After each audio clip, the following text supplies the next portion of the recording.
Hi, everyone. I'm Tran. Thank you so much for joining us. So, Logan Guleff has received international fame when he became an award winning junior chef. Now, what I love about this young man is despite all this, he continues to be grounded and grateful.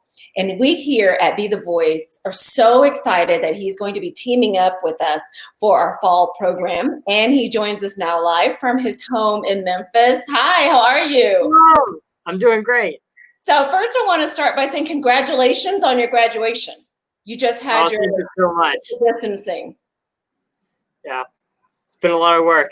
Well, I'm so proud of you. So I have to tell our viewers that I've actually known Logan since he was a baby.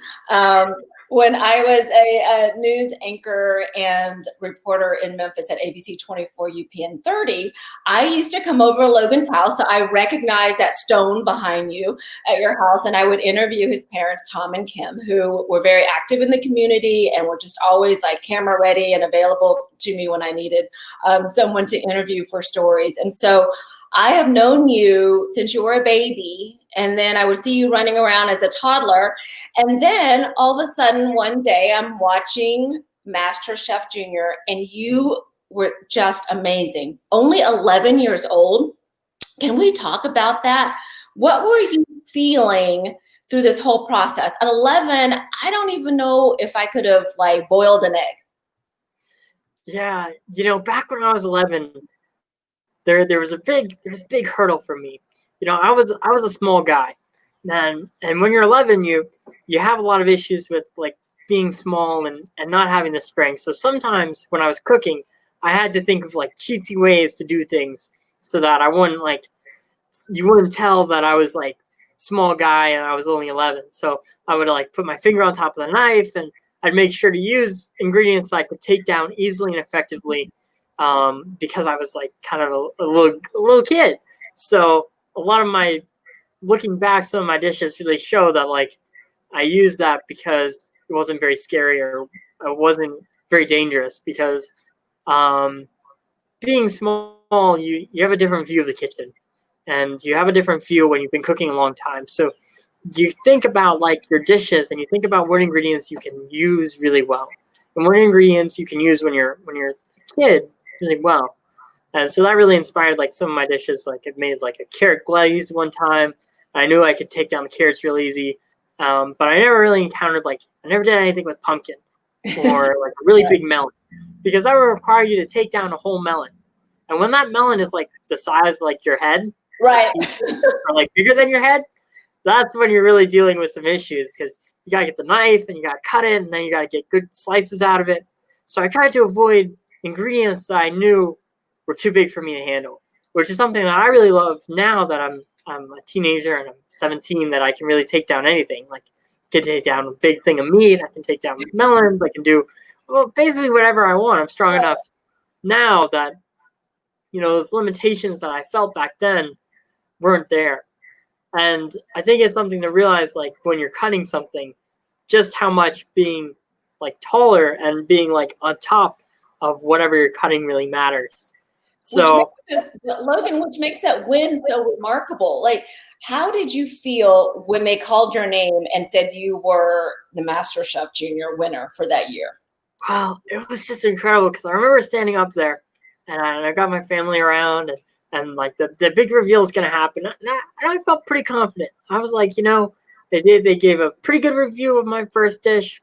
You're pretty okay. Okay, my second dish was good. They didn't like my sauce, but that's all right. The fish was cooked well. The baby vegetables were a good choice.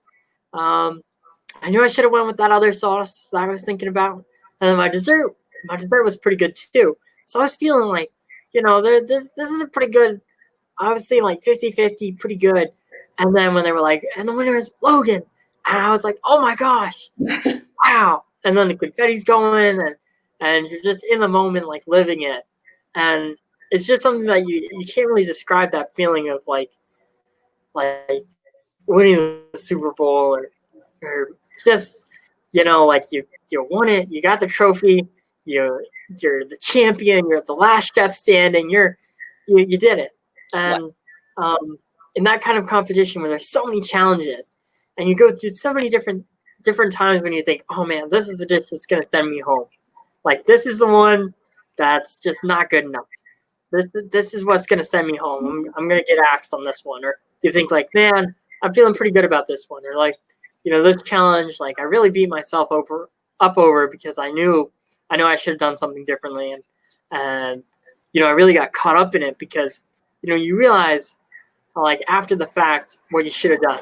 Your hindsight's always 20/20. Right. So since then, you have just like, you're everywhere. I mean, I see you all over, in print. You've won a ton of awards. You went to the White House and met with President Obama and Michelle. I've seen you cooking on the Today Show, just all these things. Like, what do you feel like makes you push yourself to that level? I think that, as a motivated person and as somebody who chases the best, you always have to be thinking about like, what's the next really cool thing I can do? What's the thing that's going to top the last thing I can do? And like, what's the next thing? So when you ask yourself that question of like, how do I become more than this one achievement? Like, how do I continue myself, and how do I do the next thing? So you're always thinking about, well, what's the next thing? What's the next thing? What's the next cool thing I'm going to do? And whether it be like doing a TED Talk or traveling to India or winning a book award in China, no matter what it is, as long as you're continuing and you're just like pumping it out, you're going to get there. And then you're going to be like, wow, I did it. I'm here. This is amazing. This is so cool. And then you'll think like, wow, well, I want to do that again. Right. So can we go back to where you, you're such a big influence for all of us, really, but especially for young people who, may be struggling. And you started when you were 10, now you're 17, almost 18. And the struggles that kids go through now, when do you think that you either found your voice through an experience or something you witnessed? I have to say that the moment I found my voice, and I think as a chef, it's very important that you find your voice, because you're going to be part of a team in some aspect or another. It's just inevitable. Cooking for people is complex, it's hard, it's challenging, and you need multiple people to get it done. So I think I found it last summer, which I know is a little late, but as a chef, it really takes a while to find your voice as a real leader, because I was in this food festival and there was this option about cooking this protein. And I remember thinking to myself, like, I don't like this cut of meat. This is not the right meat. Not the right meat. So there's a plane. An airplane. And this isn't the right kind of meat. And I gotta tell them. And I can't be shy about it. I can't be shy that this is not the right meat. I need this other one to make my dish work. And that kind of bravery and that kind of feeling where you know that you have to do it, and you know that you have to say, like, I need my polenta fried. I got to do it. This is how it has to be. And that kind of voice and that kind of, when you say it and you're like, it's got to be like this. And you command and you really take ownership of the voice that you have, and that you are the creative vision, and that you're the leader, and that it has to be perfect for you. That was a real growth moment for me, because before that I might have said, well, it's okay. I'll make it work. Or, all right, I guess it'll be fine if we serve the polenta another way, or if we served it, loose, and we don't worry about frying it. So I feel like even though you're talking about cooking, that applies to anyone in life, Yeah. To and when you find that, you have to be the driving factor for yourself, and you have to know that, is this choice gonna really haunt you for a while? Like, if I hadn't said, I gotta have this meat. Sorry. I know, you're very passionate about it. I get it. Yeah. As a chef, you're very passionate about your food, and it's got to be perfect, and it's got to be the best, because it's a representation of you. You're putting yourself on the plate. You're putting your heart, your passion, your skill, your creativity. There's a lot on the line there, and you have to make sure that's how you want.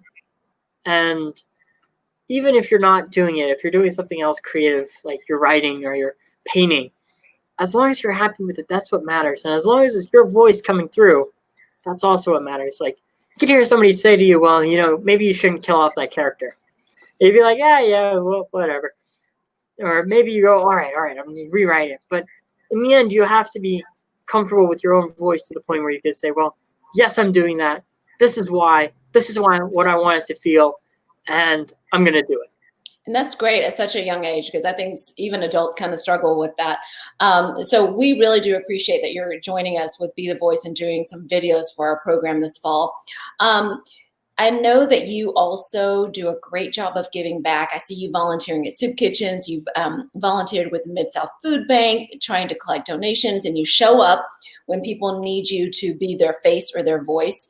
How important is that for you, and how important is it for young people to also do that? For me, giving back is a very, very big cornerstone of kind of who I am. Some of my most inspirational moments that I look back on come from those kind of giving back moments. Like, there's a time that I was working in the soup kitchen, and I was a little kid, and this guy came in, and he was late. He missed the food, and they had stopped serving. And the head guy, Mr. Dawn, he said to me, whip him up something. So I whipped him up this cheese and pepperoni sandwich, and I served it to him, and I said, well, you missed the big meal, but we still want to take care of you, and we still have something for you.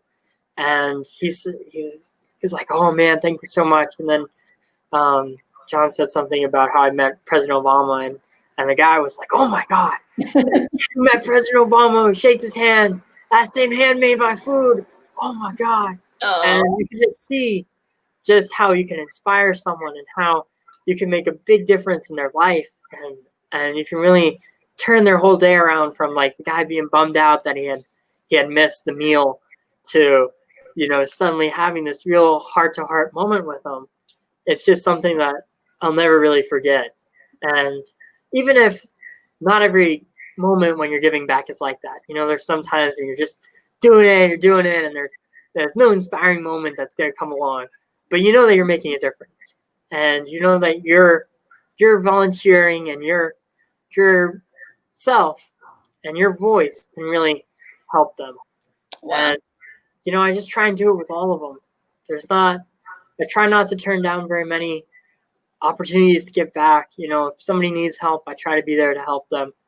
And if it's clearing out the Overton Park and helping to take out invasive species, I'm there for that. Or if it's doing Real Men Wear Pink, where you wear pink for the whole month, I did that too, to raise awareness about breast cancer and things like that. It just doesn't matter, as long as you're doing something and you're doing it with your heart, you're going to make a difference. Wow. Your parents raised you right, honey. So please let them know that I said that. So for kids who want to start, I think it is overwhelming, because there are a lot of opportunities, and your parents are saying you need to do this and you need to do that. So for kids who want to start, what would you say to them? I think you got to start by looking at your heart. You got to see what really motivates you. Like, what is the cause that you want to work for? Like, for me, I started the food kitchen, the soup kitchen, sorry. Because I wanted to feed people, and I'm around food, and I like cooking, and I like that. And so that's kind of what gravitated me first. But, if you really care about like cats and dogs, then find a cat and dog rescue. If you really care about, climate change and things like that, find an organization, get active, use your voice and figure out what really matters to you. If it doesn't really matter to you, then you're not really going to do your best job. And I don't think that you should do anything halfway. So as long as you find something that really resonates with you and what you believe in and what you care about, then you'll be sure to make a difference. Well, I'm looking at some of the comments. Miss Selena with Little Helpers is saying, way to go. I know that you've helped Little Helpers in Memphis as well with some things. And then Michelle Thomas is asking, what was your most challenging dish? All right. Well, one of the dishes that I don't bring up very often, that, it's kind of an interesting one, because what I do is I take like a piece of salmon and then like a piece of halibut, and I layer them together in a sous vide bag, and I sous vide them together into one kind of fish steak. And it's a very challenging dish because you have two different fishes cooking in the sous vide at the same time, turning into like one fillet. And it was kind of one of those ideas that I had that I was like, that'd be really cool if I could have salmon and halibut in the same dish. That'd be pretty cool.